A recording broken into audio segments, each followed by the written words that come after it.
बोला बोला विंध्याचल वाली भगवती की।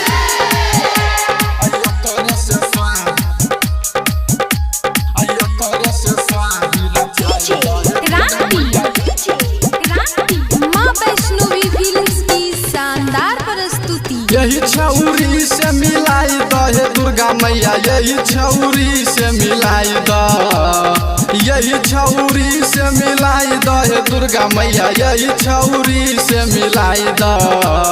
एकर से शादी रचाई दहे दुर्गा मैया, एकर तू कनिया बनाई द।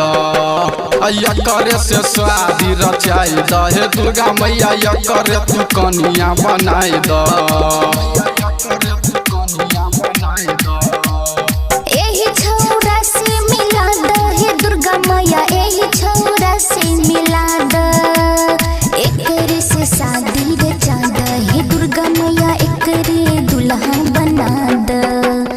एही छौरा से मिला दहे दुर्गा मैया, एकरे से शादी रचा द।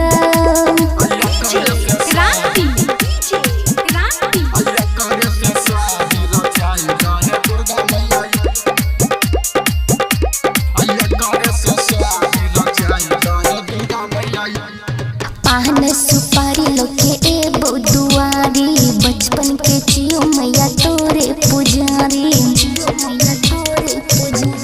हाँ हाँ, पान सुपारी लगे ये बहुदुआरी, बचपन से छियो मैया तोरे पुजारी। मनमा के सपना पूरा दहे दुर्गा मैया, मनमा के सपना पूरा द। मनमा के सपना पुराई दहे दुर्गा मैया, मनमा के सपना पुराई द। एकर से शादी रचाई दहे दुर्गा मैया, एकर तू कनिया बनाई द। हे एकर से शादी रचा दहे दुर्गा मैया, एकरे दुल्हा बना द।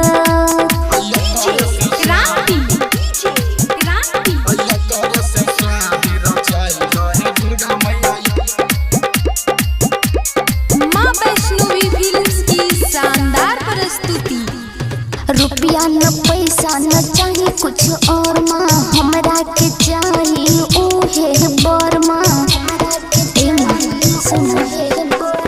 रुपया न पैसा न चाही किछो औरी, हमरा पसंद छै यहाँ गोरकी छौरी। मिथिलेश मिलन के श्रद्धा पूरा द मैया, राइटर विजय से मिला द। एकर से शादी रचाई दहे दुर्गा मैया, एकर तू कनिया बनाई द। एकर से शादी रचाई दहे दुर्गा मैया, एकर तू कनिया बनाई द। एही छौरा से मिला दहे दुर्गा मैया, एकर से शादी रचा द। रचा द ना।